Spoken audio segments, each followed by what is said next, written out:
Hello बच्चों, क्या आपने कभी किसी को कढ़ाई करते देखा है? रंग बिरंगे धागों से सुंदर सुंदर डिजाइन बना कितना मजेदार लगता है ना?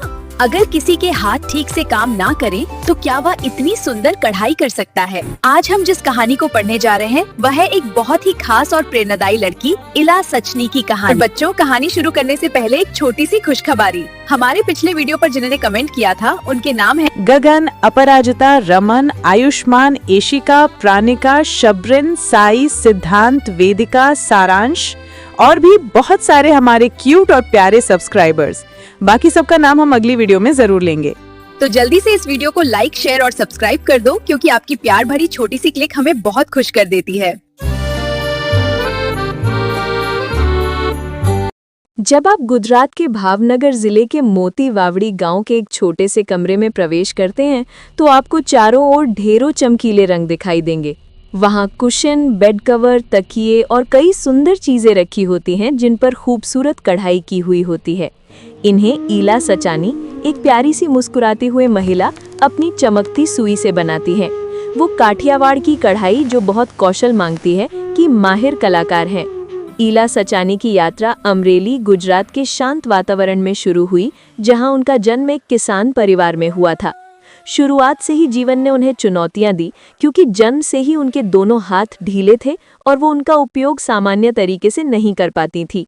जब दूसरे बच्चे रेत पर आकृतियां बनाते या जंगली फूल तोड़ते, इला सोचती कि वो ऐसा क्यों नहीं कर पाती।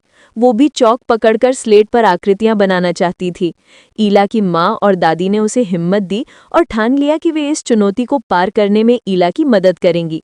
वे काठियावाड़ की कढ़ाई के पारंपरिक कला में निपुण थीं और उन्होंने ये कला इला को भी सिखाने का निर्णय लिया। उन्होंने इला को अपने पैरों से सुंदर डिजाइन बनाना सिखाया। ये आसान काम नहीं था, लेकिन इला ने दृढ़ निश्चय के साथ चुनौती स्वीकार कर ली। उसके माता पिता ने उसे पैरों से खाने, बाल संवारने जैसी बातें भी सिखाईं। सुई में धागा पिरोना कठिन था, लेकिन इला ने हार नहीं मानी और कम उम्र में ही विशेषज्ञ बन गईं। उनके छोटे भाई और बहन ने भी उनकी मदद की। समय के साथ उन्होंने गुजरात के बाहर की कढ़ाई की कई शैलियां भी सीख लीं, जैसे कच्छी, कश्मीरी, लखनवी आदि। इला के लिए कढ़ाई खुद को व्यक्त करने का माध्यम बन गई। शुरुआत में वो ये सुंदर डिजाइन सिर्फ अपने परिवार और दोस्तों के लिए बनाती थीं, जो उनकी प्रतिभा देखकर दंग रह जाते थे। उन्होंने इन डिजाइनों के बारे में दूसरों को बताया। जल्द ही पूरे गांव में लोगों को इला की विशेष कला का पता चला और उनके काम की प्रशंसा फैलने लगी। उनकी कला और कहानी की चर्चा सरकारी कार्यालय सूरत तक पहुंची। अधिकारी इला की कहानी से प्रभावित हुए और उनकी कढ़ाई से बहुत प्रभावित हुए। उन्होंने राज्य स्तरीय प्रदर्शनी में उनकी कढ़ाई को प्रदर्शित करने का निर्णय लिया। ये अनुभव इला के लिए नए अवसरों के दरवाजे खोल गया।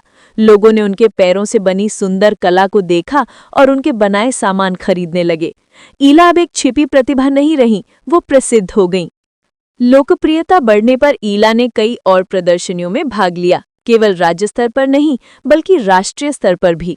उन्हें अनेक पुरस्कार और सम्मान मिले, केवल उनकी कला के लिए नहीं बल्कि उनकी इच्छा शक्ति, रचनात्मकता और दृढ़ता के लिए। एक समय किसान परिवार की बेटी, जो कठिन चुनौती का सामना कर रही थी, अब मेहनत और लगन से एक प्रसिद्ध कलाकार बन चुकी थी और राष्ट्रपति पुरस्कार की प्राप्तकर्ता भी। इला के लिए सबसे बड़ा बदलाव था नई स्वतंत्रता।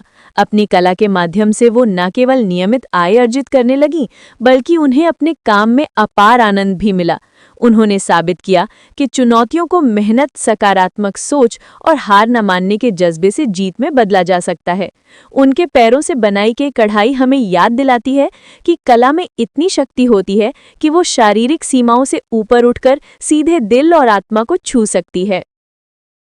For more animation video, subscribe this channel now.